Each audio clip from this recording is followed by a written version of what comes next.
and for the possibility of opening up towards a broader audience. Obviously, this will only happen when we receive consent from our speakers, and this means from all of our speakers.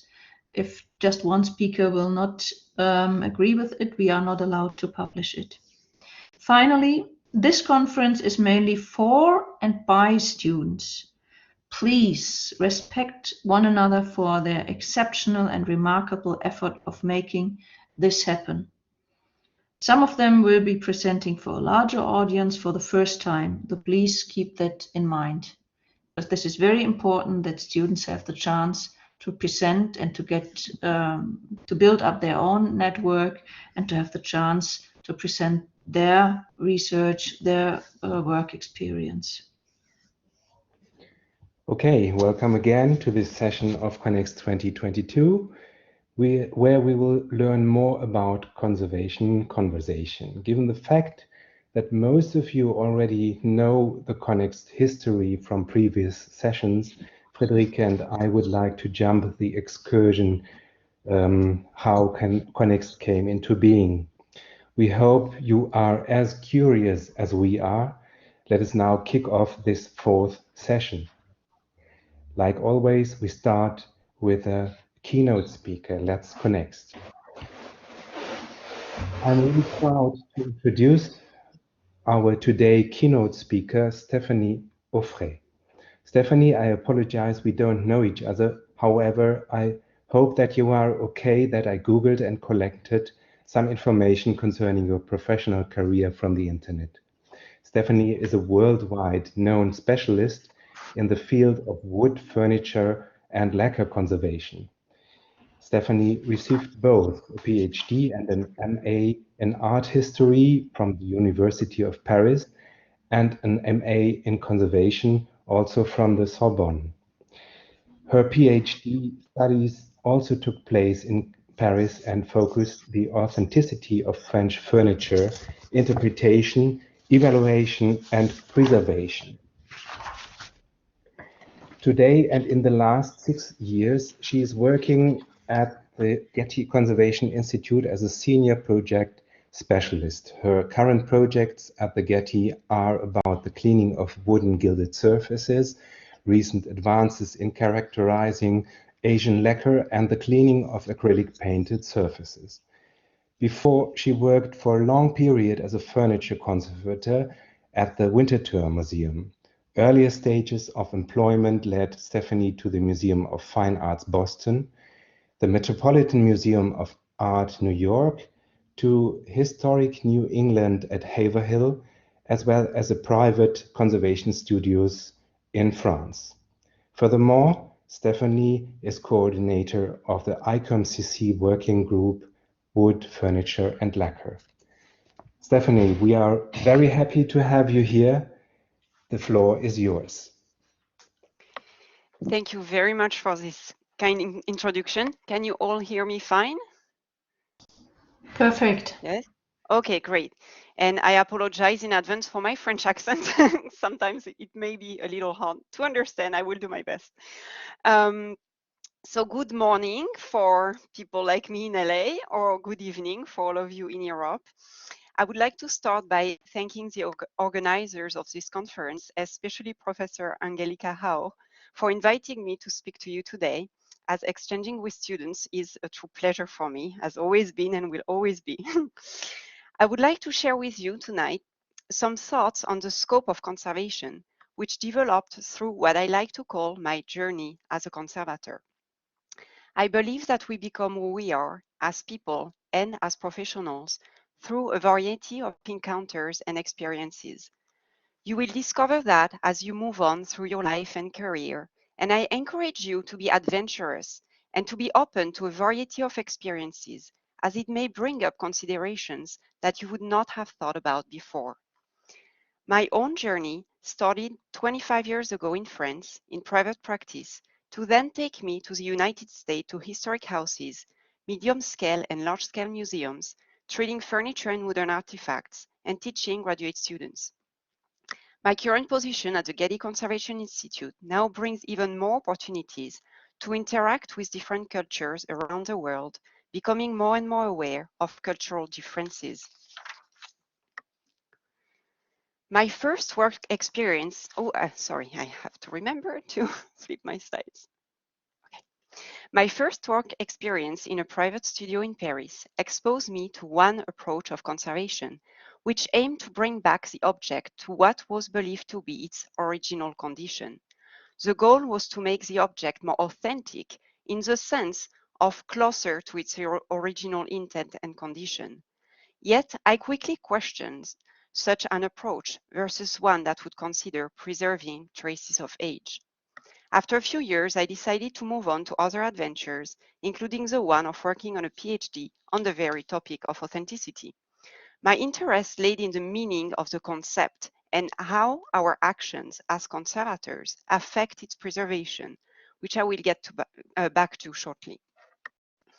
My professional endeavors brought me later on to historic houses on the east coast of the United States, where in this context, treatment goals were to bring the object to a state able to represent a given time in the life of its owner and within a specific interior. Some people would say that such an approach results in exhibiting artifacts frozen in time. Later Stephanie? on, I worked, yes. Stephanie, just one moment. It seems that some of the audience cannot see your Yes, my video. slide, so we Oh, my may have slides. to check that. Sophie, do you have an idea how this happens? I can see your slides, but yes, it's most of us can see it, but it might have something to do if you don't see the presentation itself. Within the black frame of your main screen, on the bottom right, there's another icon. And it might be that you need to switch between the video of the presenter, which in Stephanie's case is black because her video is not working, and the PowerPoint itself. So that might work. Because it is working fine. Okay. Yeah, let me know when you want me to go on. I think it's okay. Shane left. Is restarting. So just continue, Stephanie, and thank you for this interruption. Oh, that's okay. I mean, basically, I was just commenting on the different type of collections I had been working in and how it. Oh, and now I cannot see my slides. Okay. Oh, that might have been me. Sorry. Long live the technique. It's coming back. It's here. Back. It is. Yes.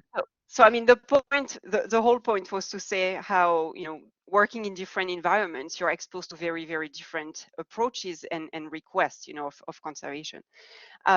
So I mentioned, you know, working in private practice, in historic houses where you're looking at things through a different angle. And so, getting back to where I stopped, later on, I worked for different museums, smaller and larger ones, where context again varied, as well as treatment goals.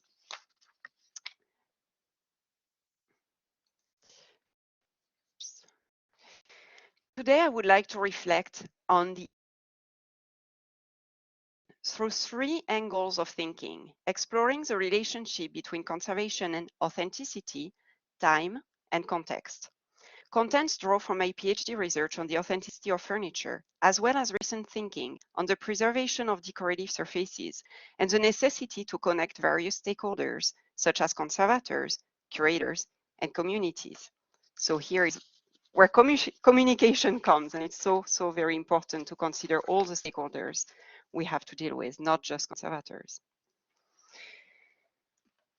So getting to authenticity. Since introduced in 1964 in the preamble of the Venice Charter without a definition, the term authenticity has generated multiple debates in the conservation field.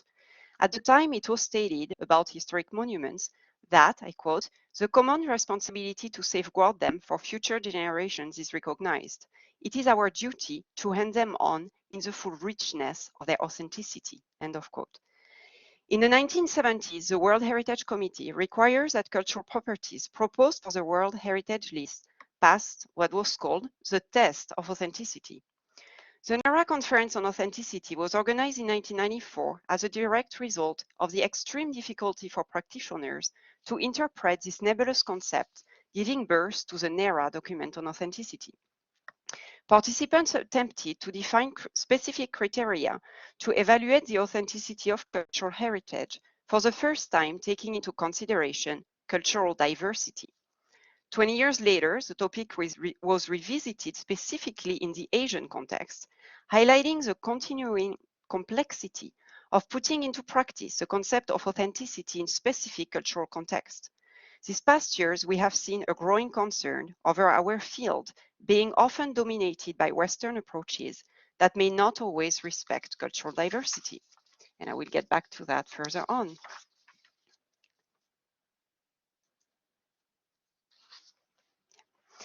Getting back to authenticity specifically, the first issue with such a term is, in the first place, to agree on its definition. Authenticity is the quality of being authentic. From different English dictionaries, authentic can be defined as being authoritative or duly authorized, as being in accordance with fact, as being true in substance, as being what it professes in our origin or authorship, as being genuine. There is a strong idea of truthfulness attached to the term authenticity. In regards to works of art, authentic is often understood as original as opposed to a fake or copy. Even though this comparison seems clear to many, its limitations are easily recognized. In fact, the borderline between these terms is very thin. When an object is created, it is original. It only becomes a fake or a copy in reference to another object. For instance, the same piece can either be a copy or a fake. It depends entirely on what it is pretending to be. Presented as a known copy of a known object, it is an honest copy. Presented as an original piece from an earlier time, this very same object becomes a fake. Authentic, as well as original, fake, or copy, must all refer to something specific. To define authentic as original results in limiting authenticity to the time of the artwork's creation. Original can only refer to the moment when the object was made, whereas authentic does not. In terms of conservation, such a distinction has a strong impact, as it forces a much more complex interpretation of the object, embracing all parts of its life, versus an idyllic original state, valued above any subsequent natural aging or alteration. As part of my doctoral research, I suggested several criteria to evaluate the authenticity of furniture based on the ones developed in the NERA document on authenticity. Though the focus in NERA was on monuments and sites, the criteria developed could be adjusted to provide similar guidance for other forms of cultural heritage. I invite you to consider how they could apply to your own specialties. I suggested 7 criteria of evaluation of the authenticity of furniture: conception and form, materials, use and function, tradition and techniques, intent, original condition and object history, and location. These evaluation criteria are tightly linked and have to be used jointly. I presented a paper on this topic at the ICOMCC Triennial Conference in Lisbon in 2011, where I illustrated the use of these criteria through several case studies. For each case, the history of the object was discussed, and criteria of evaluation of authenticity weighted against each other. Among the objects discussed in that paper were a French table exhibiting bright colors, stripped from its original finish and entirely refinished with a now degrading synthetic varnish. On the other end, at the other end of the spectrum was an American clock that had retained most of its finish history at the cost of its original flamboyant appearance. We will get back to this dichotomy in a moment. Following the idea that the authenticity of an artifact encompasses its whole life, starting with its creation in a given context, going through use or disregard, and associated aging, potential modifications in, again, various contexts, we need to look into the relationship of conservation and time. Already in 1963, Cesare Brandi, in his theory of restoration, offers an insightful perspective on the place of a restoration campaign within the life of an artwork, emphasizing its impact on the future interpretation of the piece. In the chapter entitled Time and Restoration, he identifies 3 times in the life of an object: the duration, or time of creation, which ends on the day the work is completed by its creator; the interval, or time from the end of the creation to today, continuing into the future; and the instant, which corresponds to the moment where the artwork, I will use these words, strikes an individual consciousness, meaning when the artwork is experienced by an individual. Many instants are perpetuated during the interval. A restoration campaign can be seen as an instant since it happens during the interval from an individual perspective, but it bears significant consequences on future instants to come, as it impacts what next viewers will experience. There are 2 very important related concepts that Brandi develops in his theory of restoration. First, that a restorer should never attempt to go back into the duration time, which is over. Secondly, that we only restore the material versus the idea. Though one may see limits in Brandi's theory, he nevertheless encouraged a more inclusive conception of conservation practice, including artistic, historical, and aesthetic criteria, marking a transition from a restrictive original state and material-centered approach.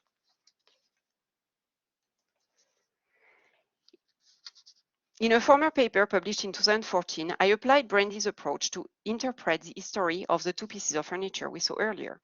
In the case of the clock, successive restoration campaigns have added materials to a degraded surface, but have, to a large extent, preserved traces of the object's life.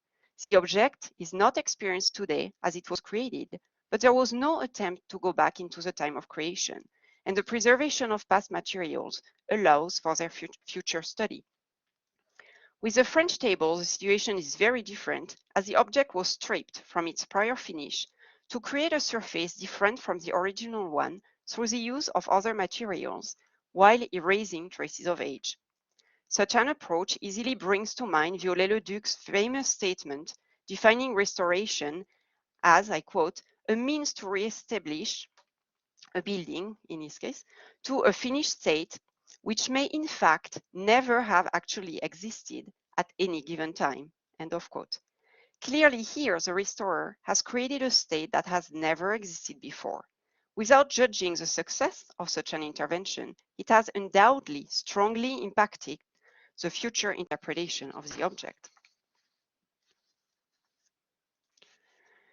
The relationship of conservation and time was explored in an innovative way in recent years by Hannah Holling, with a shift from a sequential, linear conception of time to a much broader interpretation of its scope within conservation.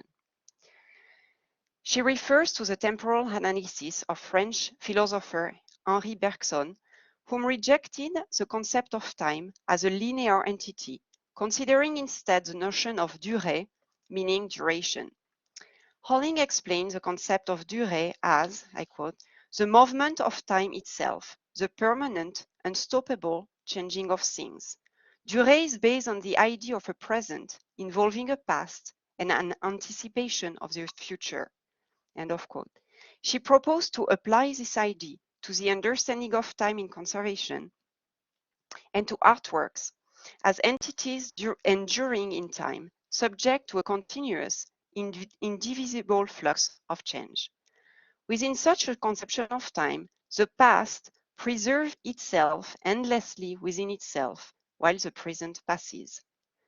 From this highly dynamic approach, Holling raises a question, I quote, could an artwork's present preserve all its pasts? And could conservation cease to dispose of the moments which came after the imagined original moment of creation? End of quote. This makes me picture a spiral with the time of creation in the center at the start, with the whole life of the object circling around without interruption and with no non-end. Such thinking challenges the validity of a traditional conservation approach that inherently struggles with the idea of change in the condition of an artifact and tends to freeze an object at a given time in its life, or even attempt to return to an original or established ideal state. Not all cultures share similar attitudes toward time and related conservation approaches. Would not Holling's proposition help embracing cultural differences, not only in terms of conservation approaches, but also in regards to the very foundation of these differences, the way we interact with artifacts, what they mean to us, how they define our identities? This brings us to a third angle of reflection, the relationship of conservation and context, which can include spatial, historical, cultural, and human contexts. There is no clear distinction in between categories of context. They are intertwined, like the criteria of evaluation of authenticity suggested earlier.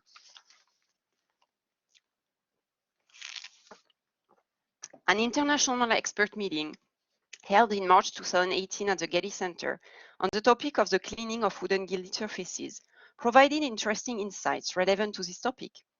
Though the focus was on gilded wood, the discussions encompassed a broader range of decorative surfaces, which are found on a variety of artifacts.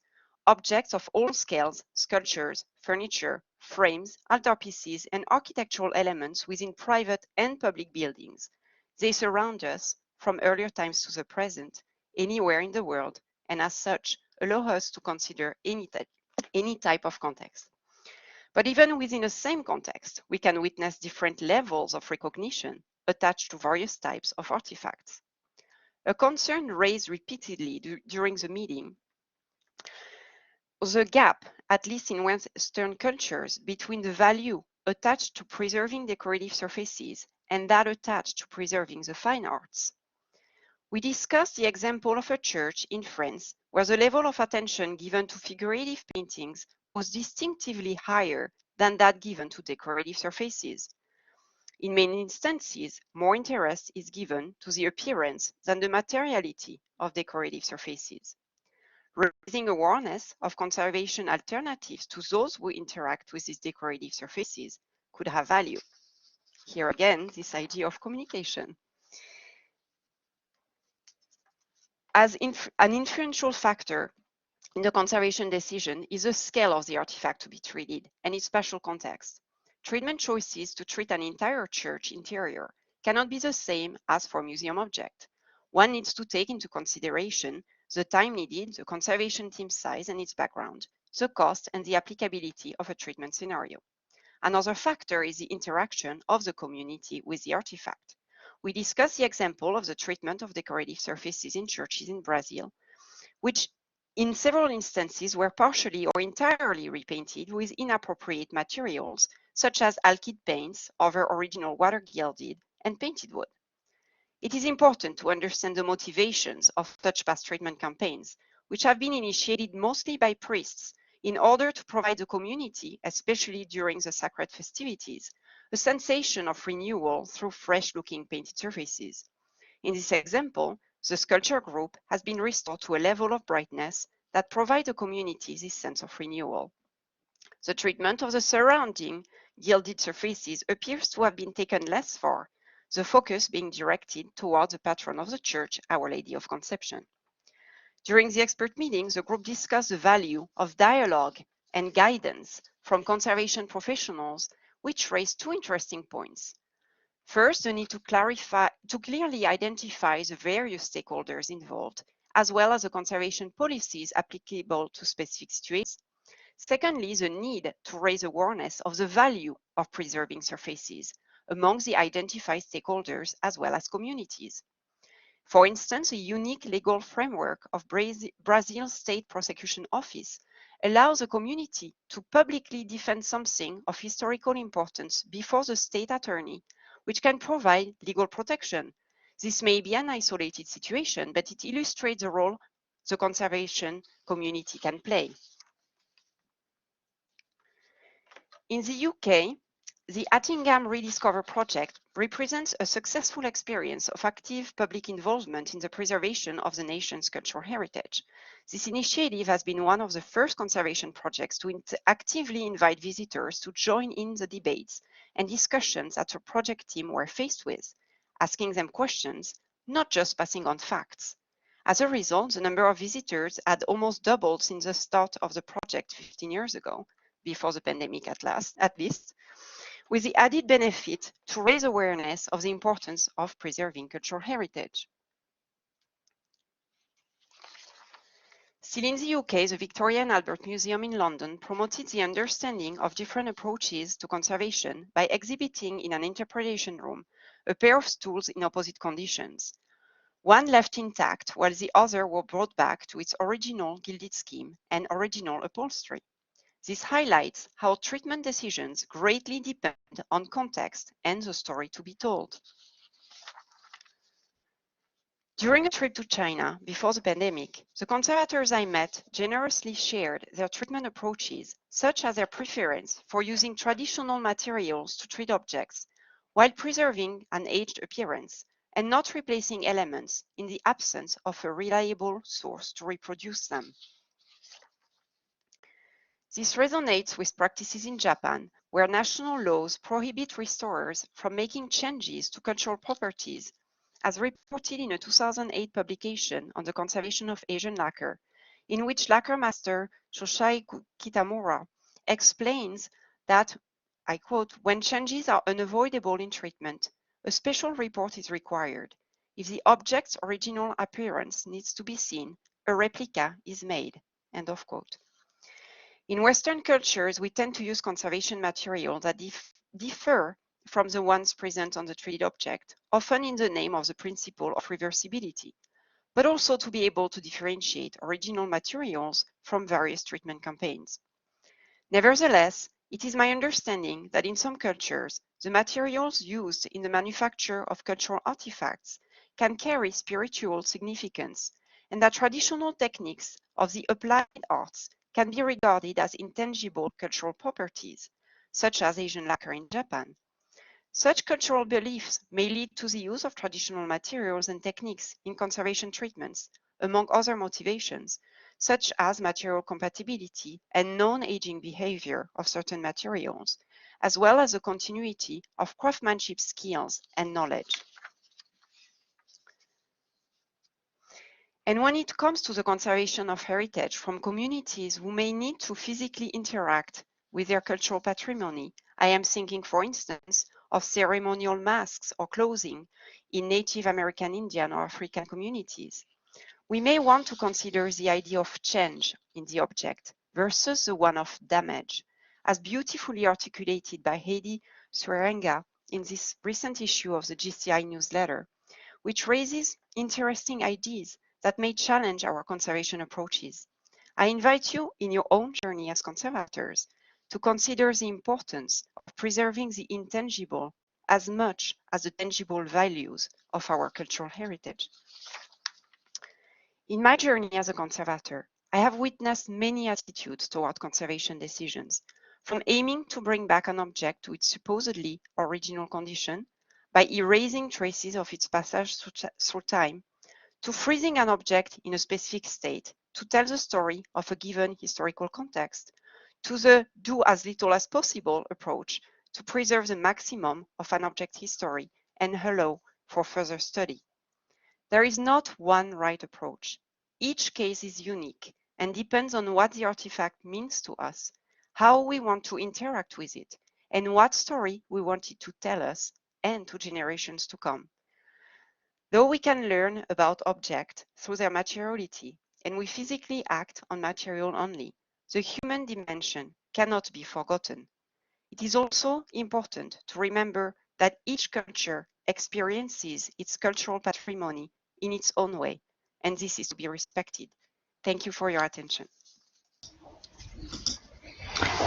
Thank you, Stephanie. This is really a very interesting talk on a quite complex topic, I must say. But very interesting that you look at different cultures and so on. And I think there will coming a lot of questions to you. So thank you again for this really inspiring talk. And please, for the audience, Thank you. put all your questions in the chat. We will do this in the Q&A sessions. and you see a lot of people like it. Yeah, great. So thanks a lot, Stephanie. And now we will go on with Marisa Zengin, and we will have the first students talk. And it is presented by Marisa Zengin from the Fachhochschule Potsdam.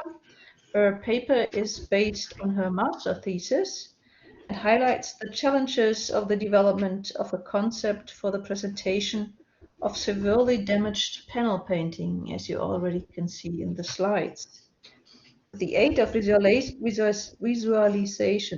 it was a long day, sorry for this, visualization by digital image processing, Marisa was able to prepare a decision-making process. The title of her talk is, like you can read there, Fragments of a Panel Painting, Last Supper Scene of the Protestant Church in Tauche, Examination and Concept for Conservation and Presentation. And Marisa, please go ahead. Yes, thank you, Friederike. Welcome, everybody. Digital visualization is a central part and a specific aspect of my master thesis, in which I researched fragments of a panel painting from the 17th century. Especially, I would like to show you how digital visualization can aid in communicating the varying degrees of reconstruction to the owners and the general public. For the set of the 11 wooden fragments in question, historical and technological research had been carried out. Aiming to preserve the current condition of the object with its remaining areas of original oil painting, multiple presentation options in situ were discussed. To lay out and communicate the visual impact of the possible measures leading up to the presentation, digital editing methods were used. I would like to start with some background information on the object, and after that I will tell you about the amazing discovery of a 16th century print, which was presumably used as the design for the painting's motive. Using selected examples, I will then show you some possible presentation options which integrate the template print to various degrees. The 11 wooden fragments were discovered between 2013 and 2016 during the restoration of a Baroque altar in the Protestant parish of Tauche in the state of Brandenburg near Berlin. It turned out that the panel painting had been cut up and used as supports for the altarpiece and the platform in front of it, as you can see on the right-hand side. The original provenience of the once complete Last Supper scene, as well as the artist, remain unknown. Considering the rather large dimensions of the fragments, 93.3 centimeters in height, it is possible it could have been part of a passion cycle on maybe a gallery balustrade or as part of an altarpiece. Unfortunately, not all parts of the original panel painting were found during the restoration, which is why it remains incomplete to this day. The reshaping of some pieces to fit their new purpose did contribute to the losses. The backsides, as seen in this slide, showcase different colored coats of paint depending on their position on the altar during their second use. Apart from numerous nail holes across the fragments, the wooden support itself is in a stable condition. Unfortunately, unlike the remnants of the multi-layered polychrome oil painting. Here we see extensive losses and different kinds of damages, such as delamination, dirt accretion, flaking, and overpainting. In the middle picture, where the paint is missing, you can see an underlying preliminary sketch was found. This sketch in a dark, thin paint color also shows up in some cross-sections where you can see the black specks between the layers marked as layer A. Interestingly, in areas where the original paint is preserved in its entirety, it is still very much intact. Due to their positioning on the altarpiece, the fragments' polychromy suffered no light exposure, and although unvarnished, generally remains in excellent condition. Only the edges are prone to loss, due to delamination and require conservation. During my research, I got in contact with Rudolf Böhnisch. He is a German researcher specializing in historical prints and their use as templates in sacred art. He was able to identify a print that shows many similarities to the remaining oil painting on the fragments. The outlines of the print are a very close match to the design of the painting, including details like postures and gestures of the apostles. The likeliness of the painting and the print is even clearer when their digital pictures are superimposed. This also indicates how much of the original panel painting is actually missing. Even further, the dimensions of the print permitted to make an estimation of the original width of the panel painting of about 70 centimeters. The print originates from a copper plate engraving created by the Dutch engraver Adrian Collard in the late 16th century. This very interesting and lucky discovery aided the overall understanding of the object and opened up a whole new set of possibilities for the upcoming presentation options, as we will see next. It is planned to display the conserved fragments in the church in which they were found. As the origin of the painting is unknown, it was suggested to exhibit the fragments on their own alongside the church's furnishings. Placed to the right-hand side of the main altar, the congregation will be able to view the Last Supper scene during service. The best way to display the fragments is a frame system, as is commonly used for paintings and panel paintings. Regardless of the presentation option to be chosen in the future, the frame should contain a rebate to position the fragments individually with spring clamps, as well as protective backing and glazing.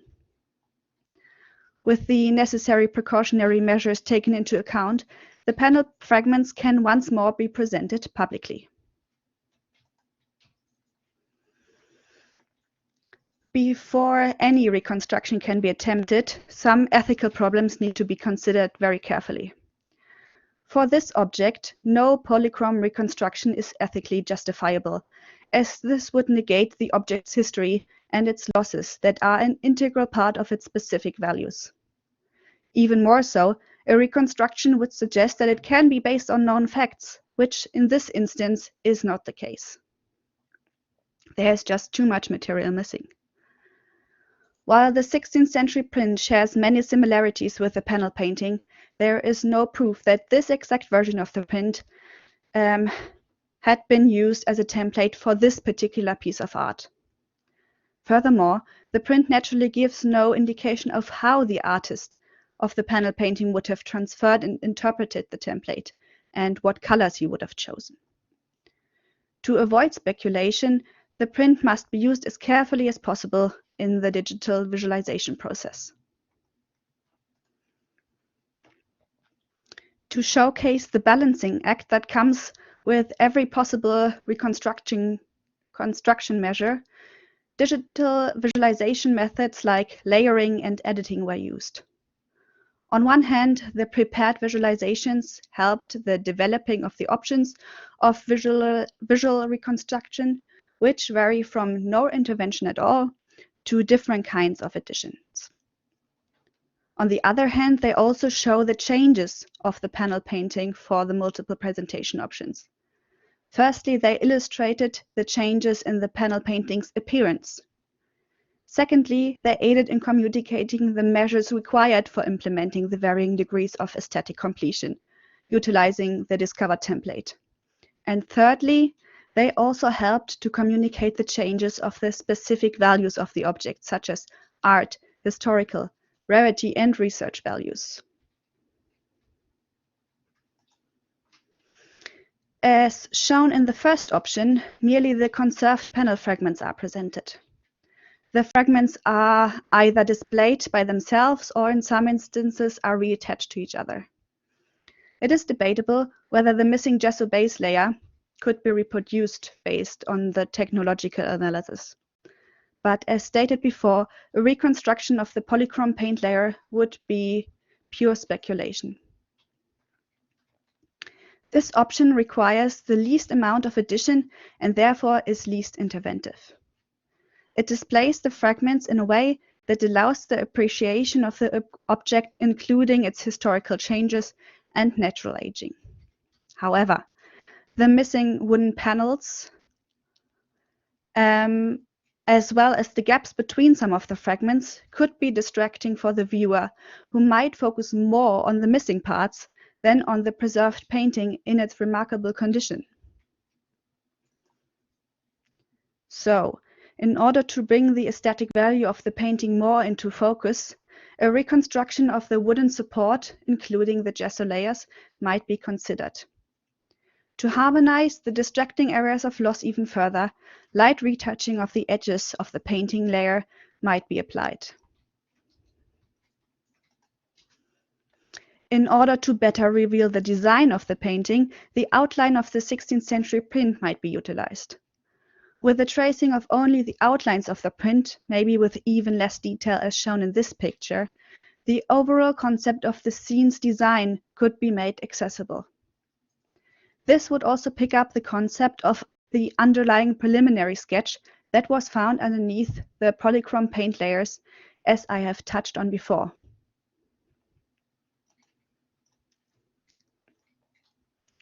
Using the print with all its details, like shown on this slide, you can see the clear distinction to the options before. On one hand, the liveliness of the design is much better discernible. But on the other hand, there is so much detail in the print, like shading, different objects, and facial expressions, that it probably takes the viewer's focus away from the original painting. But the original painting is the main reason for the display in the first place. So, to distract from the object's lively history, its pristine condition and color vibrancy could be considered as diminishing to some of the aforementioned values. As you can imagine, with varying degrees of utilization and integration of the print, there are even more possible presentation options. What they have in common, though, is they don't necessarily have to be implemented on the object itself. No intervention is actually required. It could be argued that the general public might not have the trained eye to integrate the missing elements simply based on lines and dots, and might therefore not appreciate these exceptional fragments as we would as professionals. To accommodate this, a digitally reconstructed version of the painting could be presented on an information banner, or a poster alongside the object, or maybe on a website. This would also allow for further information to be provided. In conclusion, there is often more than one option in reconstructing an object. The aim was to visually communicate these options to the stakeholders. This can help in opening up a discussion regarding the object's presentation and its specific values that need or require preserving. Utilizing the diverse possibilities digital editing programs can offer to work out the best solution for the reconstruction and presentation can help in a clearer picture and in making informed decisions. And on this note, I would like to thank you for your attention. Thank you. Thank you, Marisa. This was really great, and it fits really perfect to the talk of Stephanie. And I think there are coming a lot of questions from the audience. Please put them in the chat, and we will have a Q&A session later. And you can ask Marisa everything you want to know. So please think about questions. And you see, Marisa, a lot of people like your talk. It was really interesting. And Andreas is now going on to announce our next speaker. Thank you also, Marisa. And now we were at the United States of America. We traveled to Germany, and now we go on to Portugal, to Mafalda Sofia, a student of the Instituto Politécnico de Tomar. Mafalda is a master's student, and her talk matches perfectly to the previous one of Marisa. Mafalda will provide an insight in her studies of 3D technologies in conservation restoration. The title of the paper is Printing Cultural Heritage, Preservation of the Past Through 3D Technologies. Mafalda, the floor is yours. Hello everyone, thank you for the introduction. So to talk about the available options to reconstruct the missing part, we first need to understand the printing techniques and the available materials. And of course, I'm going to do a very brief introduction by just showing you the most commonly used techniques as well as the more often applied materials. The printing techniques are separated in two groups: the computer numerically controlled, CNC, that works by subtracting material, and depending on the type of the machine, the options of the material can differ. So the limitations in the choice of the reconstruction material, for like example wood, steel, plastic, etc., are imposed by the specifications of the machine. The other technique is the additive layer manufacturing, ALM, which I think you can tell by the name. It works by creating layers of a chosen material. And since this one is where I'm going to explain more about the reconstruction option further ahead in my presentation, I'm going to explain it a little more in here. The first option with the ALM techniques is the fused filament fabrication. This is the most common technique among home users, and it works by depositing layers of a molten filament on the X, Y, and Z axis. There is a possibility of using various nozzles and therefore multiple colors and materials. This one being helpful for printing support systems that can be made on a more fragile or compostable material, taking off the table concerns related with damaging the printing piece with the support removal step.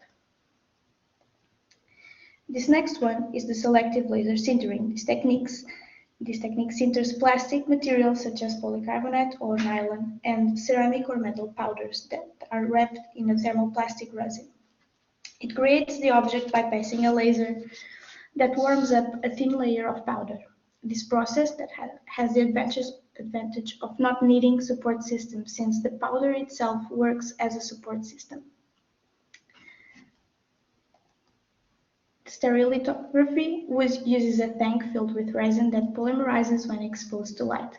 So to form the three-dimensional image, a laser projects several scans to form towards the resin.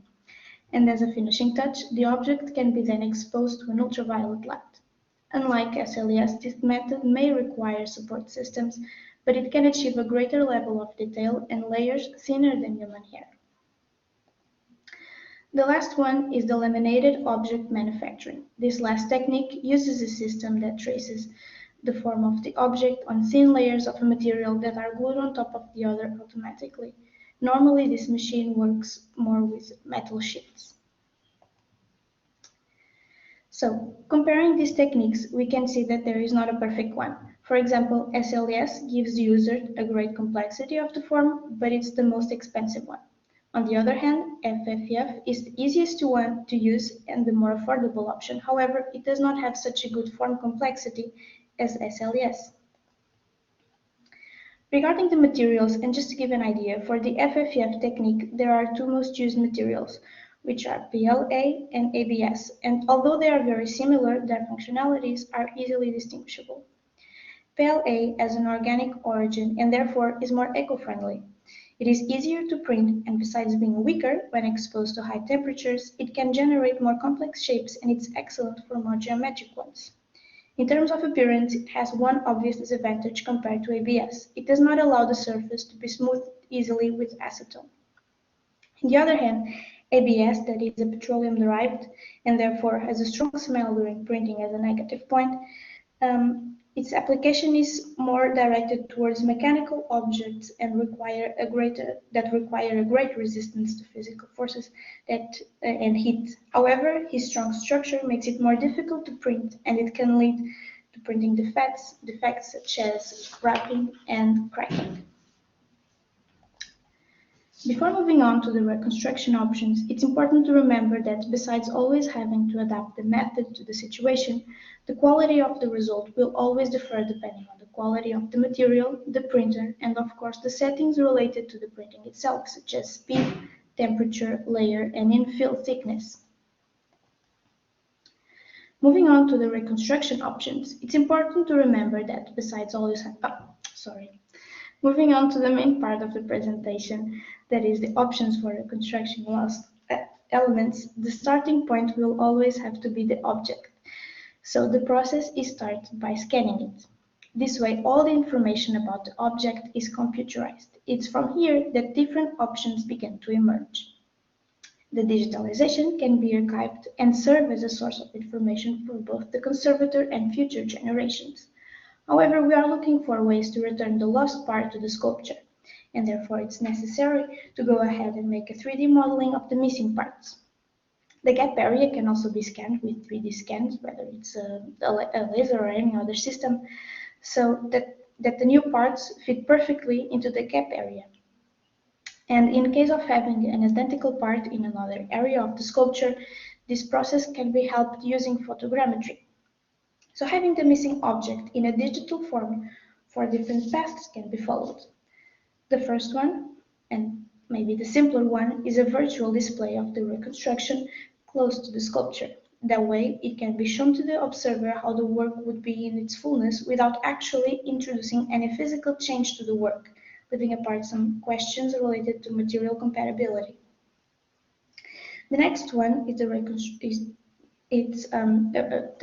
option is the 3D printing of the piece in a format that best suits the situation, choosing the right materials, and its consequent placement in the work. It's worth remembering that protection layers can be applied between the original and the reconstructed piece in order to leave apart some compatibility issues. And in aesthetic terms, it's also possible to apply preparatory layers, or not, depending on what's required, and then tone the piece as most suitable. The other two options are both connected with the use of casts. The first results from the 3D printing of the piece exactly as in the previous method, but in this case, a cast is made using techniques that we have been familiar with for some time, such as silicone or dental wax, thus making a cast without having to touch the sculpture. From this mold, we then obtain the positive of the piece in a material of our choice, be it plaster or any other material that we see more suitable for the situation.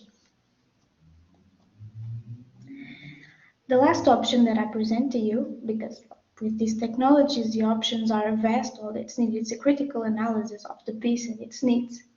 So the option is to create a digital mold through the already made modeling of the missing piece, and then, once printed, the final piece can be placed in the sculpture.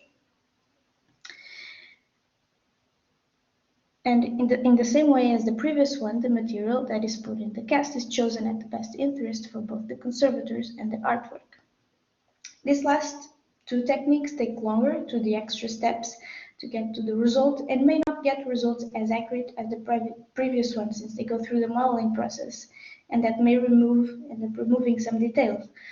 However, it does not need any support systems, and it can be done using a more affordable printer, for example, the FFF ones.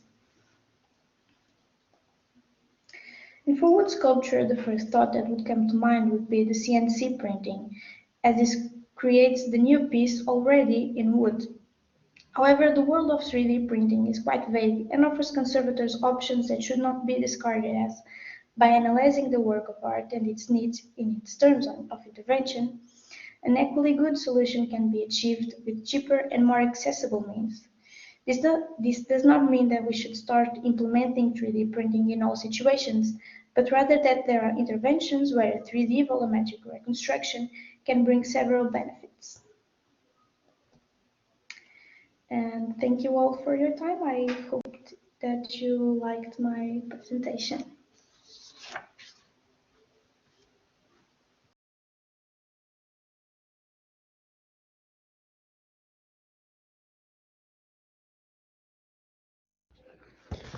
Okay, thank you, Mafalda. 3D technologies on the one hand provide tools for practical conservation restoration, and on the other hand they help to communicate, and this is our subject today in the field of professionals as well as with the public. So now we're going to go on with Friederike. Yeah, thank you, Mafalda. This is really interesting, and I think there are coming a lot of questions in the chat as these new techniques are really interesting. Before we go on, I have to say, yes, the slide is coming. We are now entering the Q&A session because I'm very sorry to tell you that the two master students from the Instituto Politécnico de Tomar, Rafael Sousa and Fernando Atunç, they will not present their poster. They will present it in the next session, in the session 5. So we are now going to the Q&A sessions, the first one for this evening. And Andreas is taking care for our first speaker. Stephanie, we have some questions for you. Can you please unmute your microphone? Yes. And Yeah. Andreas too. And Andreas, it's yours. Yes, the first question comes from Irene Meneghetti. First of all, she thanks for this incredibly interesting presentation on a very complex topic, and then she wants to know the following. Do you know how the two stools presented at the VNA were received by the public? That I'm not sure, to be honest. What I can say is I love the idea because I think it really shows different interpretation of an object. And I mean, I think it's been well received, but I don't have more details, in terms of really the reaction of the public. But I personally really love the idea because very often I hear people saying, oh, you cannot show an object in conditions that's not pristine with like an old upholstery. And I think many times we tend to dictate what we think the public wants. And I discovered that mainly, I think, in private practice, actually, where, remember my boss telling me, oh, that's what people want. And I think a lot of people are not necessarily aware of different possibilities and that's why I think communicating with all stakeholders involved is so important. Because from my own experience, sometimes I would talk to private clients and they would be like, oh, I didn't know you could do different things. They just thought, well, that's one option. So I really like this idea of showing objects to the public in a museum context in different conditions, because this way they can see that there are actually different ways of looking at an object and different interpretations. I hope I answered the question to some degree. I hope so too. I like both of the stools. The next question is coming from Sophie. To what extent do you feel as a Western one moment. To what extent do you feel we as Western conservators can treat objects within the tradition of a different culture? Well, that would be a long topic. So I will Feel try to free. make it as concise because it's really I mean, so I love the question, so thank you for the question. And it's a question I ask myself all the time, especially right now working on a project of cleaning Asian lacquer, for instance, where approaches can vary so much depending on cultures. I think again it is based on context. What I tried to share in my presentation was that it's very important we stay open-minded in terms of different approaches. I mentioned in that newsletter from the GCI, for instance,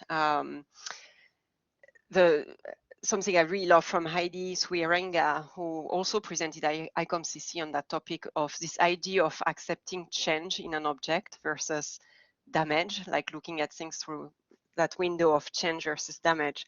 When you work with indigenous cultures where they actually want to use their object. And she explained that very beautifully. So that's actually a great example. She is a Western trained conservator working in Canada, but she works with Native American Indian who request to use some of these objects that are in the collection of her museum in British Columbia. And she sees herself and her colleagues as people who help preserve this patrimony, but not as owner of this patrimony. And they have decided to work with these communities to understand their needs and assist them in using these objects by raising their awareness of the fragility, of the potential consequences of using this object. But at the same time, they recognize that the use for these cultures is so important that you cannot just say no, because for these people, otherwise the objects are dead.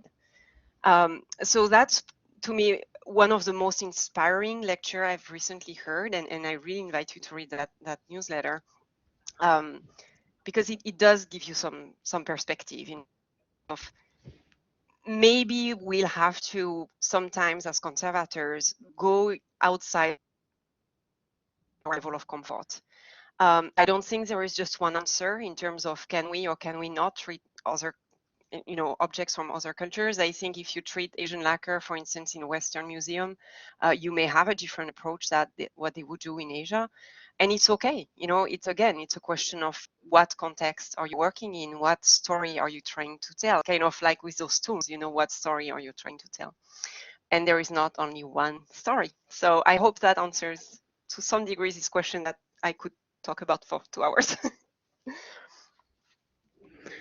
Thank you for this answer. I think we have no question for Stephanie left in the chat, but I have one for you, Stephanie, if I may, Sure. regarding to the fact that conservatory restorers are the stakeholders, and Marisa took the same expression in her talk of the objects, also less precious objects, let's say. A big responsibility emerges from this. Do you have an advice to young conservators at the beginning of their career how to cope with this situation? Do you have some personal experiences you can share with us? And for instance, your times at private conservation studios? So basically, you're like how to exchange efficiently with stakeholders. That's what you're asking, right? Yes. Yeah. Well, so yes, I can give one example. When I was actually at the very beginning of my career, I was working in private practice, and I took a private job outside of my regular work. And I look at this chest of drawer from a private owner, which had like some open cracks, and it was not a pristine condition. And my boss clearly would have told her, because that was a very intrusive type of approach of what I would actually call restoration more than conservation. It would have probably said, oh, we're going to lift the marquetry and close the gap and it will look like new again, kind of this idea, as I explained at the beginning of my lecture, of the desire to go back to an original condition, or what is thought to be an original condition. And I told her, well, you may want to look at it in a different, through a different angle. Maybe it's okay to have a crack in your cupboard. What do you think? For me, it's actually traces of age. It shows that this object has been going through time and has experienced, like it's responding clearly to changes in its environment. But to me, a crack is beautiful. And she was I opened her mind. Like, she was like, oh, I never thought of it that way. I thought an object had to be pristine. I was like, no, it has to be the way you want to interact with it. So I guess my advice would be that, just to raise awareness among stakeholders that there is not just one approach, that even what they see in a museum is not necessarily the answer. It's one answer, and there are so many answers. I think it's all based on how do we interact with our objects, with our cultural patrimony. What does it mean to us? So I would just advise to always, trust your guts, I would say, and don't be shy about sharing how you feel, and offer different options to people, because really, from my experience, most of the time people just don't know, and they see you as you have the truth. Well, nobody has the truth, and I think it's very important to be honest. So I guess that would be my advice. Thank you again for your answers, Stephanie. I think we can proceed to the next person to be questioned. Yes, thank you, Stephanie and Andreas. And I like what Stephanie said. We have to be honest and we have to be open-minded. Yeah, thank you again, Stephanie. And we are now coming to the questions to Marisa. Marisa, please turn on your microphone and I will read the first question, which is coming from Vincent. If you would reconstruct the painting by adding color and texture, what options are available? Would you stick to just a digital reconstruction, or would you prefer a physical reconstruction based on the digital reconstruction, for example, a print? Or are there other alternatives? Hi, yeah, thank you, Vincent, for the question. Yeah, in the thesis, I've touched on different kinds of implementing the reconstruction ideas, whichever would have been chosen in the end. Maybe a paper lamination could be considered, or a dot and stroke retouch, which is, I think, what Vincent meant, reconstructing the texture and the colors, and maybe also touching on the next question, even using a beamer or a light source to reconstruct and project a projecting tool to project the reconstruction onto the object itself. And I think for this object, I would prefer to have digital reconstructions to be used, not in a not to put them into technical solutions on the object itself, to not put too much speculation into where the colors would have been put. We've seen in the pictures before that rather large portions and pieces of the panel painting are missing, so a whole apostle might be missing, and we don't know how his dress would have been made or what color it would have been.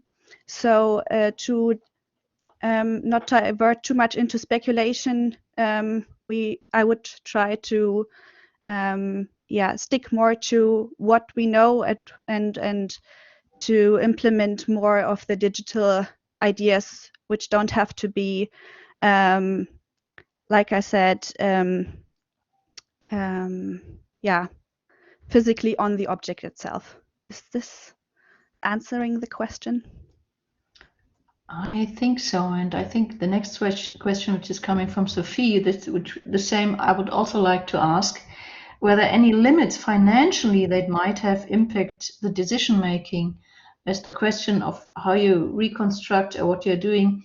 Often you have limits by financial limits. So it'd be interesting to see what your experience within this project was. Did you have some financial limits? Yes, very interesting question. Thank you. Limits are always there in one form or the other, and on this object with the church, I think the congregation is the main money source, or for financial supporting the reconstruction of the object, and it hasn't been done yet. So the reconstruction and the preservation still has to be planned to the end. The work I did was to show the varying degrees of how they could go forward, which options there are. And so the decision process is still ongoing. And the financial frame from the church itself and the congregation is definitely in limit, which is why I did put so many little steps in between some of the presentation options to show that it doesn't have to be one extreme or the other. So we have little increments and steps to take to have a very nice end result. Yeah. Hey, thank you, Marisa. That's really interesting. And I think that's the questions for you. So thank you, Marisa. And we are going on with Andreas, who has, I think, quite some questions for Mafalda. Yes, there are a lot of questions for you, Mafalda. Please unmute your microphone so that we can hear you. And here is the first question coming from Alma Ben Yosef. Thank you, Mafalda. Great introduction to the topic. What do we know about the long-term aging of the printable materials you have presented? Well, thank you for your question. This is a quite recent materials and methods. We know how wood react in a long-term exposure to sunlight or high humidity. Well, with these printed materials, it's almost everything plastics. So we need to think that it would react the same way as the plastics we know, but the research has not reached there yet because it's such a quite recent material. Don't know if I answering the question. It's still a little bit unknown. Yeah, it's still a long way to go with those printing Yes. techniques, I think. Another question comes from Irene Meneghetti. Mafalda, what materials are often used to protect the object when a reconstruction is applied? And she added another question. You mentioned something can be applied as a separation layer.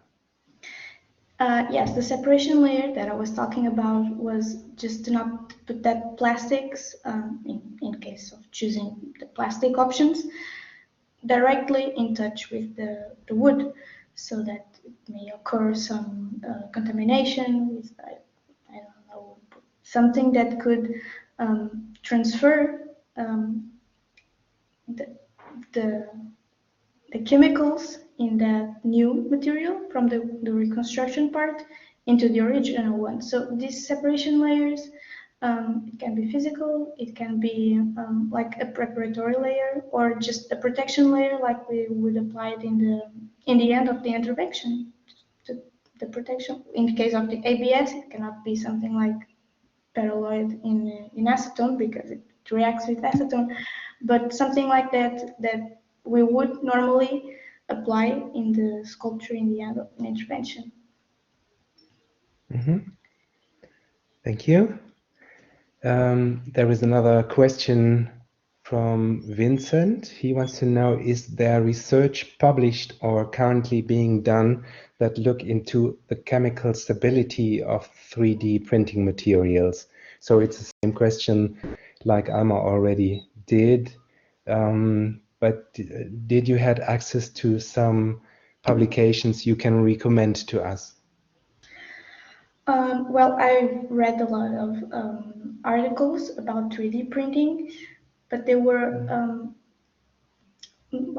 most of them were more directed towards the options that we have on the way to apply it to the sculpture, not the interactions between them. But I think I read one, don't quite remember now, but I can try and look it now and put it in the chat. That I think it mentions the interactions between the two things. I'm trying to find it.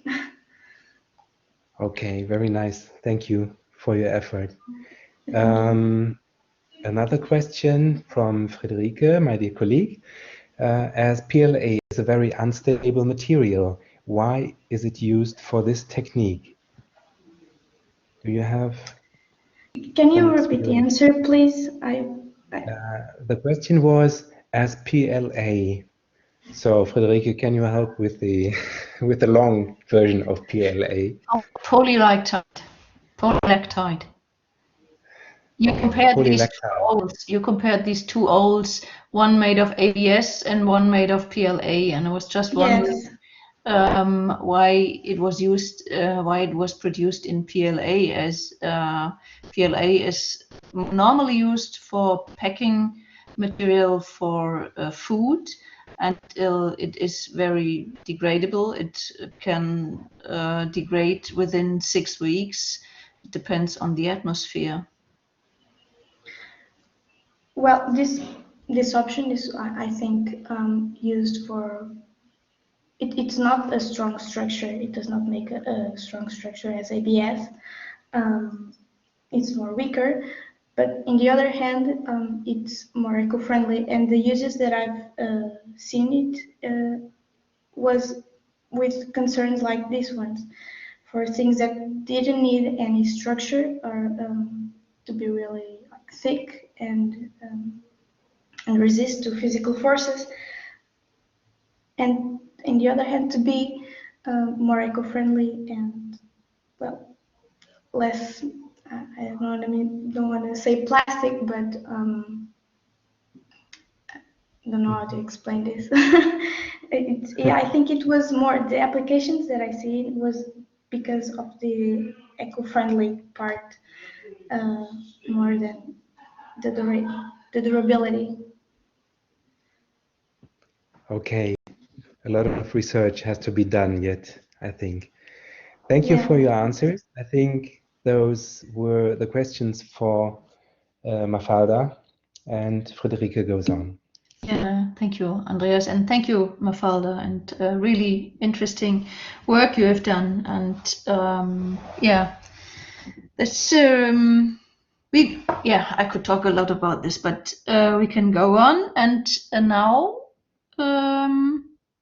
we will collect all the questions which are coming in, and we will have time for the remaining questions maybe later, or we will forward them to our speakers so they can have a look at them later. And now we are going to have a break of 10 minutes. And I asked Sophie for the break slide. Oh, here, yeah, break a leg. Thanks, Sophie. So we'll have a break of 10 minutes. Now it's 2022.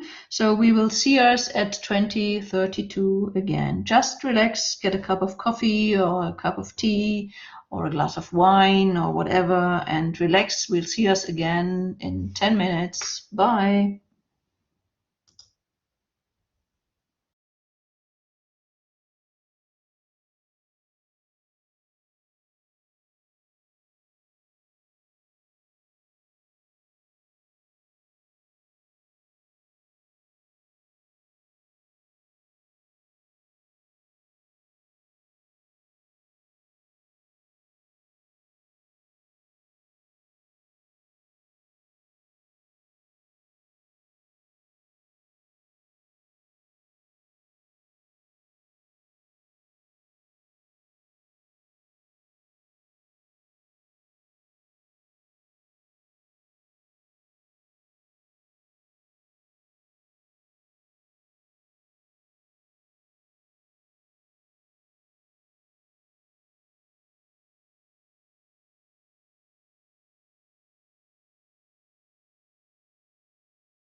Okay, we are back again.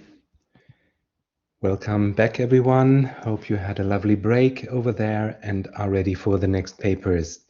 First, we will have a poster presentation, and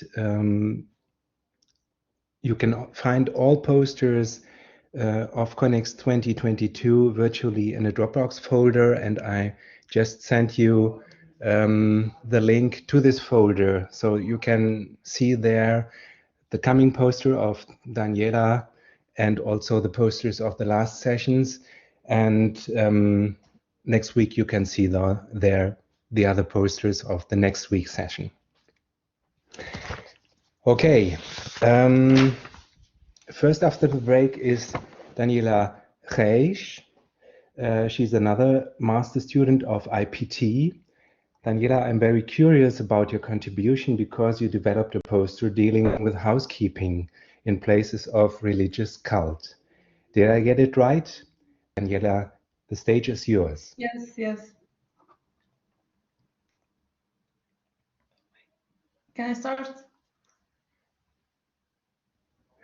Yes, please start. Can I start? Okay, thank you. Yes, please start. So, hello everyone. My name is Daniela. I study Conservation and Restoration at Institute Polytechnic of Tomorrow. First of all, excuse my bad English, but anything you don't understand, you can ask me and then I repeat. I'm here to present a poster created in an academic context with the purpose of catching the attention of people not familiarized with art preservation. With more attention, people take care of religious spaces. This poster is entitled Saint Preservation Standards for the Preservation of Religious Heritage. So there's a lot of literature about preserving religious heritage, and this has become more and more clear and objective over the time. However, non-specialized people show no interest in resorting to this information, usually in book formats. For this reason, it was crucial to create a simple method that call attention to the preservation of religious art. This poster aims to simplify the existing information about preservation of religious heritage, with suggestions of methods to apply on the objects or their surroundings. This poster could be placed, for example, in sacristies, so that through the appellative image can arouse people's interest and consequently motivating their interest for the application of the methods described. Saint Prevention is a fictitious sculpture of female saints who suffered many damage during her life. This led to degradation of his structure to lose in the polychromy, biological colonization, and loss of volumes. She wants to call attention to the danger of an incorrect action against religious objects, presenting crucial methods for the prevention of religious art. Information regarding to the identification of the object's climate, arrangement of object in space, cleaning, or the action to be taken in case of possible threats were the points chosen to put on this poster. This is a poster in its entirety. It was made to be printed on A0, so the letters look small. I will specify each point in more detail below. So identification, because it is essential to create and save documents that identify all objects and their location in space. We have climate, frequent analysis of the building conditions and temperature monitorization. Arranging object in space, a good location is a determining factor for the security of a religious object. They could be kept away from humidity, heat, and areas of passage, and they should be handled and stored with care. About the cleaning, it's while cleaning that the objects are exposed to the most dangers. Soft clothes, like microfiber, should be used for dust cleaning.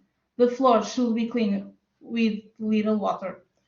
It is fundamental to understand that using chemicals and high quantities of water for cleaning can affect the objects drastically. Any deeper cleaning must be realized by competent professionals. Actions to be taken. Taking actions on the preservation of the building and objects are crucial. Regularly check the condition of the windows, door, the structure of objects, and install intrusion alarms, fire alarms, among others. Dangers to all type of religious, cultural heritage. In addition to these methods to be applied to preserve religious art, it is considered essential to report on dangers that directly affect these objects like infestation, humidity, and fire, announcing what people should be alert to how to and how to avoid. So I hope you enjoyed and that you can pass the word of these facts about art price, peace, preservation.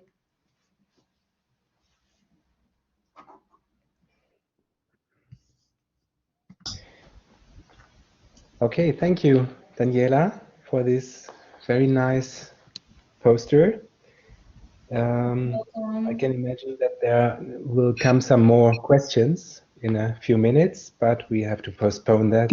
Friederike goes on with the next speaker. Yeah, thank you, Andreas. And next I have the honor to announce Filipa Santos, also from the IPT.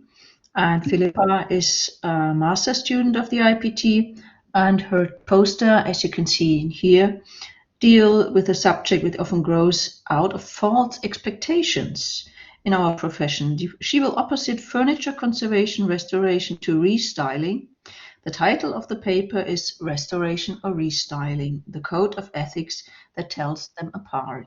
Filipa, thank you for sharing your thoughts with us, and you have the floor, please. Hello, thanks for the presentation. As said, my name is Filipa and I'm a master student of Polytechnic Institute of Tomar, and I'm here to talk about the ethics of our profession and what we can do to make our profession known to the general public. The profession of the conservator restorer, despite being in constant growth and increasingly known, can be considered a recent profession which is often undervalued and unknown. This lack of knowledge means that we can often be confused with other types of professions, such as craftsmen. And even if we're not confused with any other profession, people in general are unaware of what we really do and our code of ethics and the way we act toward the object. We, as we know, have to follow a code of ethics and consequently is ethical values, which essentially involve minimal intervention, reversibility, and material compatibility in order to preserve the authenticity of the piece. We know that we shouldn't add or even remove anything that could in any way create fakes. We have to guarantee that when we do a restoration, the new materials that we are placing don't damage the original materials in a short or long term. These new materials should also be reversible and removable, which means that they can be removed with as little damage as possible to the original material. Furthermore, it is advisable to do as little work as possible on the piece. The fact that we are often confused with craftsmen or other professions that, instead of preserving the past to transport it to the future, alter it, makes people mistaken and want another type of final result. For example, in the field of furniture, the use of the word restoration is recurrent to indicate the change of style of a certain object, with a new painting, new use, new life in general, which is exactly the opposite of what we do, taking into consideration that we don't create or modify any object and the work we do is based on existing documentation as stated in the profession code of ethics. Furthermore, it is necessary to understand that not all people are apt to work in cultural heritage, being the only indicated for people with sufficient studies to execute them. In order for this to happen less frequently, it is necessary to educate and make this profession known to the public. For example, by raising awareness, showing people what we really do, showing results, giving talks in schools, using social communication tools or even social network, which being the most consumed platforms nowadays, so can reach more people in easier and lighter way.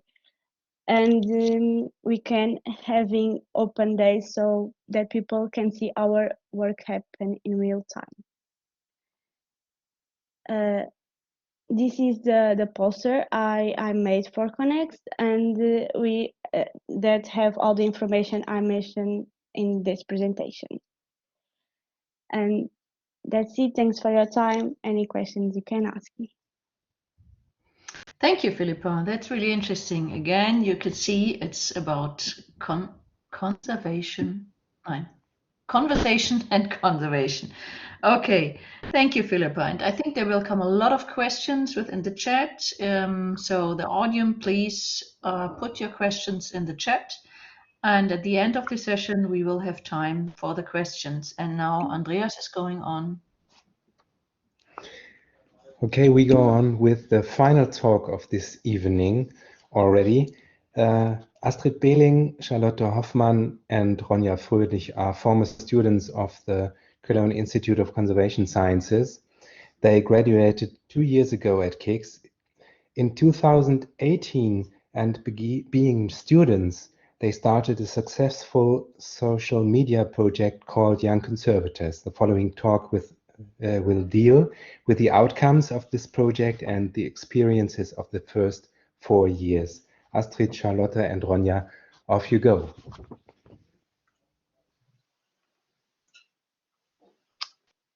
Hello and welcome to our presentation. It's an honor to have the opportunity to talk about social media as a tool to improve public engagement and conservation. Let us first introduce ourselves. I'm Astrid. I'm Charlotte. Did you hear me? I'm Charlotte. And I'm Ronja. Hi. And we are the co-founders of the social media project Young Conservators. And you can find the Young Conservators on Facebook, Instagram, and Twitter. And there we give insights in the life of students and young professionals in the field of conservation restoration. And in our talk, we will share our experience of more than 4 years of social media work, as already mentioned. And we want to enable and, of course, encourage emerging conservators and students to work with social media. And moreover, we would be very happy to use this conference to enter into dialogue and to exchange experience. And just for the record, this project is carried out on voluntary basis. We're not getting paid for it. And we don't have any advertising partnerships. But first of all, we want to get you know better. So it's time for some interaction. For this purpose, we have prepared a short online survey, and we would be interested to know if you use social media in your private or maybe also professional life, or rather not. So please scan the QR code with your smartphone, and otherwise you will find a link to the survey. Ronja already posted it in the chat section. Registration is not required, and it will take just about a few seconds to answer. And now we'll give you about a minute to answer the question, and we will present you the results of the online survey in the end. Actually, we intended to play some elevator music now, but unfortunately, yesterday we recognized that the platform doesn't allow audio streaming while sharing the presentation. So just imagine some gentle pop song playing in the background.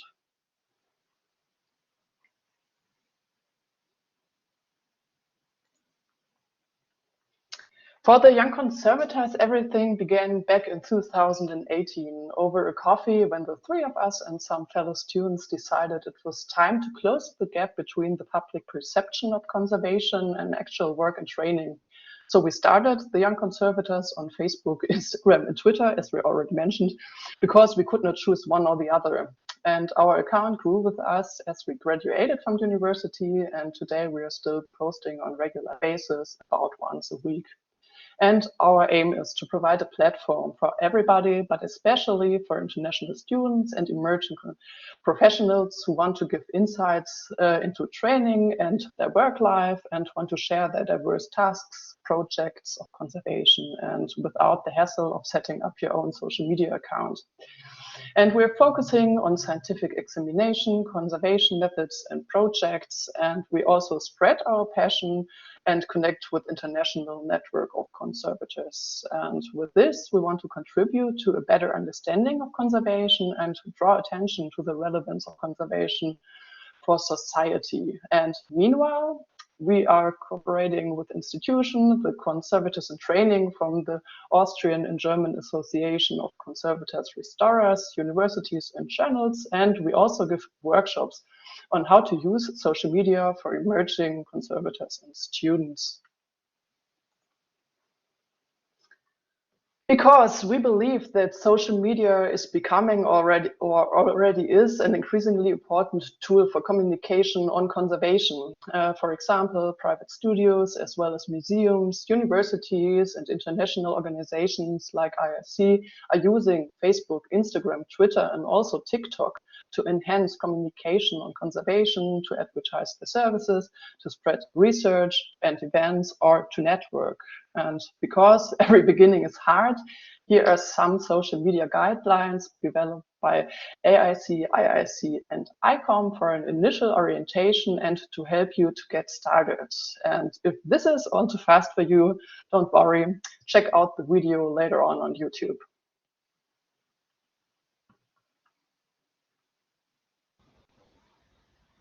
Okay, let's take a closer look at our accounts.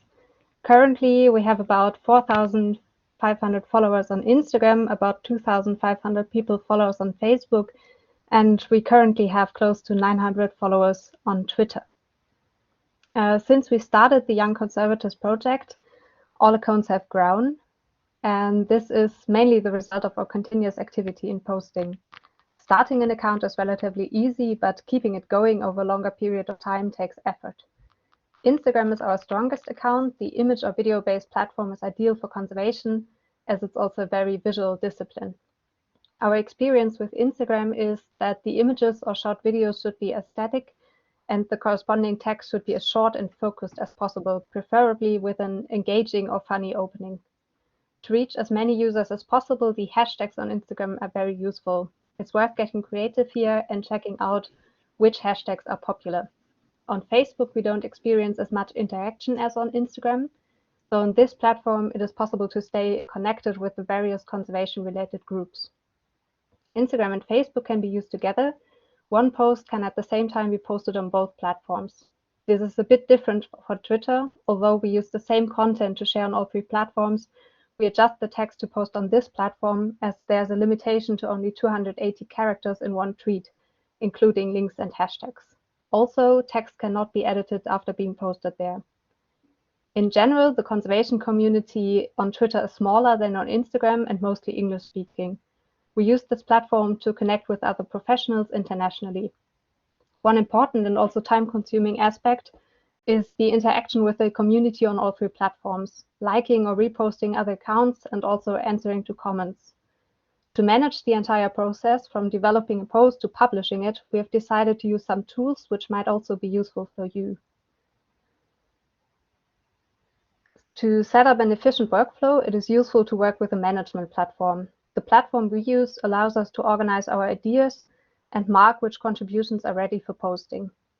Since our entire group can access and work on this platform at the same time, we also correct our texts here.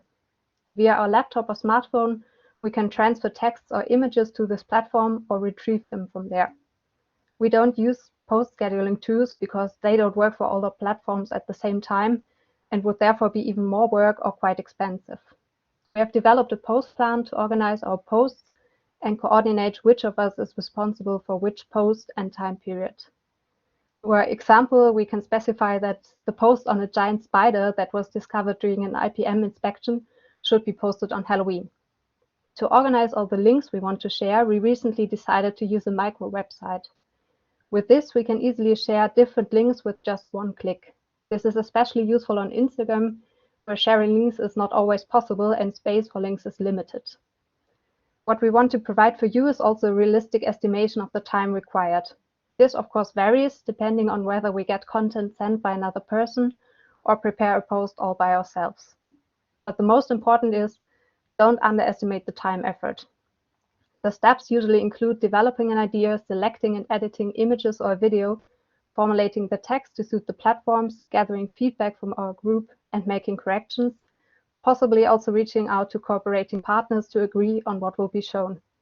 And of course, we have to react to comments afterwards. In summary, it is very helpful to work in a team and split tasks.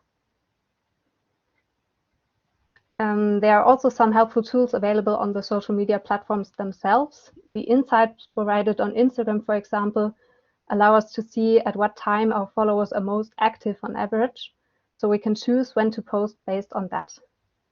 With the post insight shown here for one of our recent posts, we are able to evaluate which posts get most likes and response. This post is a good example showing that we have also reached many people who did not follow us before. Many thanks again to the students from Potsdam and the conservators in training from the German Association of Conservators Restorers for this contribution. The insights show that almost half of the people reached were not following the young conservators, and with this post we also got 14 new followers. The insights also show that not even half of our followers have seen the post. This is probably due to the platform's algorithm. These mechanisms cannot easily be influenced, but other factors can, and Ronja will now give you a short overview over these factors.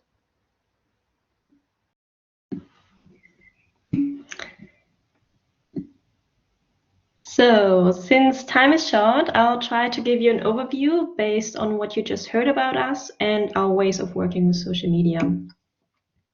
Keep in mind that what you're doing on social media is basically telling a story with every interaction you post. This means every tweet, every post, every reel, and so on. You want to make it as defined and precise as possible so many people can relate, get curious, interact with your post, or whatever your intention is. If your post is difficult to understand or it takes longer time to grasp your content, you can imagine few people will react. It is helpful to use an active and simpler language, pay attention to the quality and detail of your pictures. For example, this means also to show a proper safety standard. Maybe use fun facts and certainly broad and well-selected hashtags to reach as many people as possible. All of this obviously depends mainly on your target group and the post message. A little advisory before posting, definitely check the copyrights and whether you have permission to publish the pictures, the content, or the people you are showing. This certainly helps to improve your relationship with the involved institutes and people. State the cooperation and tag your partners if you're allowed to. You have to ask them first. Tagging them will broaden the network of people who will see your post and possibly engage with it. This works very similar to hashtags. We recommend to use options to make your post more accessible, like alternative text for your pictures, so visually impaired people can join in as well. As mentioned before, this is only a broad overview, and there are many more details that we can't teach here in total today. So here's what we can offer. We understand the Young Conservators as a platform to share and promote posts from the field of conservation. As mentioned before, we already cooperated and worked together with many different institutes, communities, and private conservators. We believe that since the field of conservation is a rather small field and far less well known than other academic fields, we will achieve the most, reach the most public engagement for our field through collaborations and support of each other as a community, rather than just all cooking in our own soups. This might even help us conservators to get more recognition for our work at the museum or institute, which in our wildest dreams might help conservators to get paid someday. Get paid better someday, sorry about that. As an existing platform for 4 years, we are established and reach a broad community. We can share and promote your content as well as are happy to help. Keep in mind that we also teach classes at the university about working with social media, so we are trained in supporting post ideas and creative writing processes. If all this made you interested in social media work, made you think of a project you would like to share on social media, but you don't have your own account yet, or you don't know where to start, Or if you already have a professional active account on social media and got a post that you would like to get promoted, just contact us. This very last QR code brings you to our micro website, as Charlotte mentioned before, where by clicking you get redirected to our Twitter, Instagram, or Facebook page, and also to our mail. So please feel free to get in touch with us any way you prefer, or just have a look at our pages and follow us. From the small poll we ran earlier, we learned from the 30 people who participated that 14 people are already using social media privately, and 12 people are using social media professionally and private, and 2 already only professional. That looks really good, and maybe the others also got interested in social media through our talk. From all of you, and also the ones who don't use social media yet, we're interested to hear your thoughts about our project in the following Q&A session. Thank you for your attention. Thank you very much to you all, and hopefully your media accounts will have some new visitors from today on. We now will have the Q&A session regarding the last 3 papers. From the chat box, we collected a few questions, and the chat box was really used during the last talk. To all of our speakers, please turn on your microphones only when we address a question to you. And now let's have a start with the Q&A session. Friederike. Yeah, thank you, Andreas. And we start with Daniela, and there are some questions in the chat. The first the first question: is the sand prevention poster in use? And if so, will you monitor its effect, Daniela? So it isn't in use, but through my teacher and Navidad, it is already been present in the diocese in Portugal. Okay, thank you. And there comes the next question for you, Daniela, from Solveig Hoffmann. How widely was, will, and the poster distributed?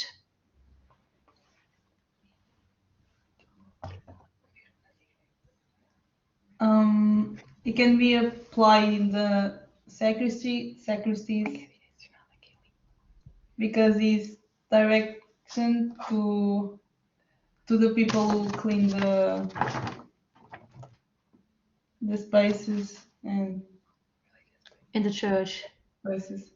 Yeah, so the people in the church and the community, you will distribute this poster. Yeah, basically. Yeah, okay. Thank you. And just let's see, there's a question, another question. I don't know who wrote this, but excellent presentation. It is true that communicating the basic about prevention conservation is important to less experienced heritage caretakers. I was wondering whether you have thought about a workshop where these caretakers have the opportunity to acquire hands-on experience.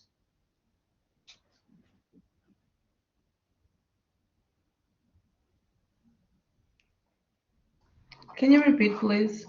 Yeah, the question is about if you could, if you have thought about producing a poster, or if you have also thought about giving a workshop within the caretakers to show them some hand-on experience, or to let them get some hand-on experience. Did you have thought about this? So I never thought about it, but I think that giving a workshop could be interesting way to show. Okay. Thank you, Daniela. And I just check if I have another question. No, the next question. Andreas is going on. Andreas? Yes, okay.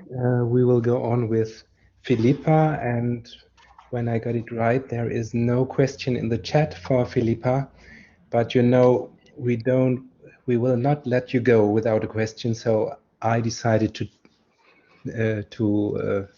yes, to ask you one question. You already witnessed the situation that a private owner decides between restyling and abandoning the piece of furniture. What is your advice in this situation?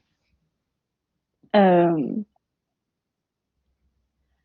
don't know. I think abandoning is not right, and restyling probably neither. So I don't know. I don't know. Yeah, if you look to all those pieces of furniture with shabby chic, how it's called nowadays, then you see clearly that those pieces of furniture not always are the most precious ones, but they can only survive sometimes when the private owner decides that he wants to have some new chic on this old piece of furniture. The alternative could be to just abandon this piece of furniture. So I don't know whether you have an idea about that, but I think we dinosaurs, we met some situations of that, like that. I didn't know. Yeah, sorry. So I think there is no other question for Filipa. We go on with Friederike and Astrid, Charlotte, and Ronja. Yeah, thank you, Andreas. And there are a lot of questions for the three. And the first question comes from Stephanie Auffret, and it's for Astrid. Do you also use LinkedIn? You may reach a different audience than with Facebook, Twitter, or Instagram. Actually, no, we're not using LinkedIn. We discussed it, but the three platforms are already a great deal of work. And our intention was to reach out to a broader audience. So we decided not to be on LinkedIn. But, well, maybe we will change our minds. We'll see.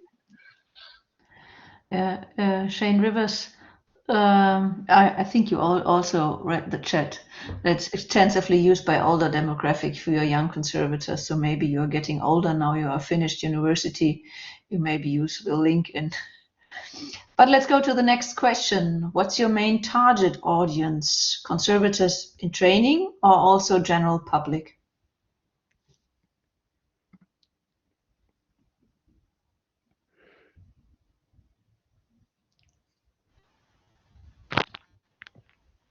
Okay, I think I'm going to answer now because it's a bit difficult to coordinate the three of us.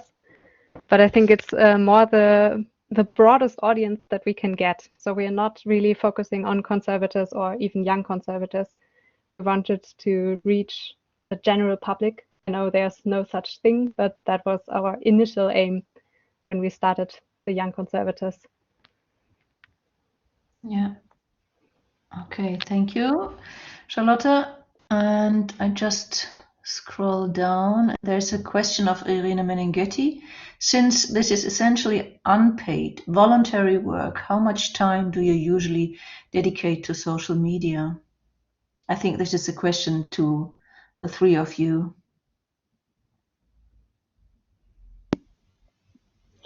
Yeah, we kind of thought that question would arise.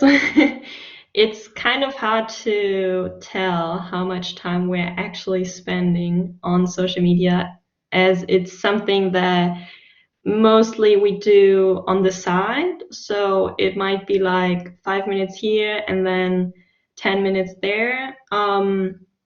As Charlotte tried to mention in her part, it also broadly depends on how big the post is, how grand the content is we are using. So this means how much we have to, I don't know, talk to whoever is involved, check the text with them, and check the pictures. So sometimes it can be very time consuming, and other times it's far less time consuming. So it's really hard to give you kind of a time estimate about that. So maybe the next question just fits quite good to it. Also, how far in advance you prepare posts? You seem to have things planned quite far in advance. Would you suggest saving posts and spacing them out?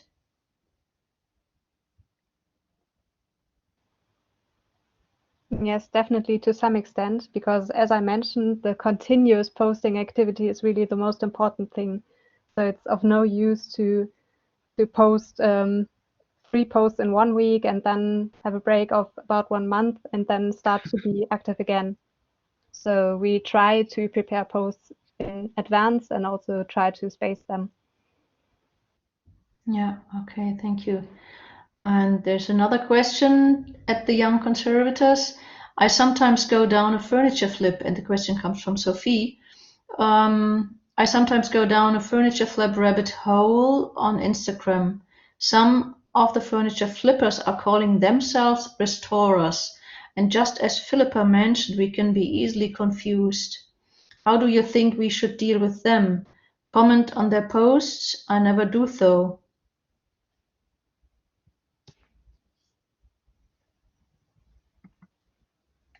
Well, that's a delicate topic. Well, we try to be a good example, and if your posts under negative examples for conservation, it's difficult because you probably won't enter a productive discussion. So I think we haven't figured out the right way, and I think we should discuss it more within our profession. Yeah, it's quite difficult. That's right. And I have another question for you three. How important are the pictures you're posting? Do you notice that certain pictures lead to more engagement? And if so, what are the characteristics of a good picture?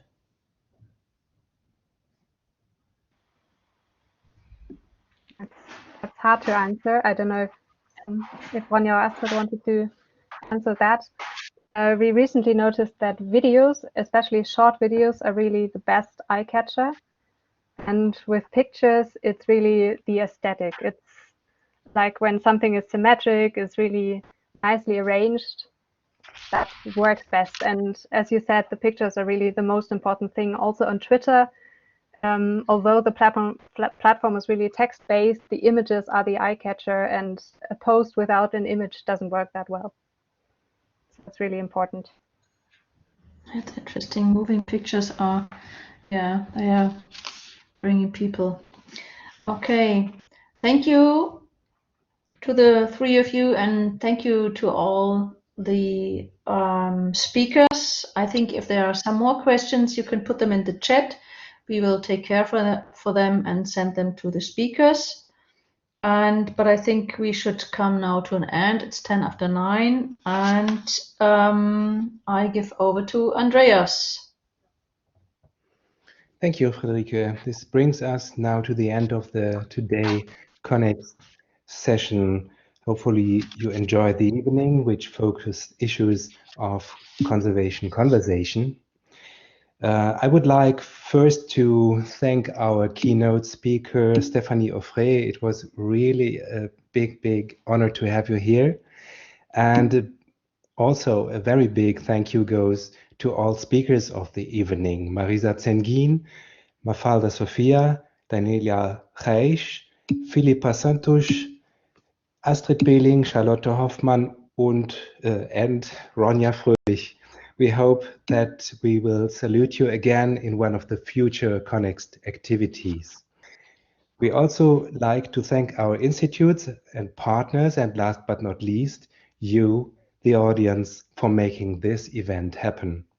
Our next and final session for 2022 is on decorative surfaces with keynote speaker Lucrezia Carger from the Metropolitan Museum of Art and the Cloisters, New York.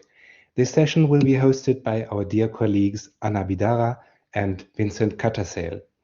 See you all next Monday, same time, same place. Bye. Bye.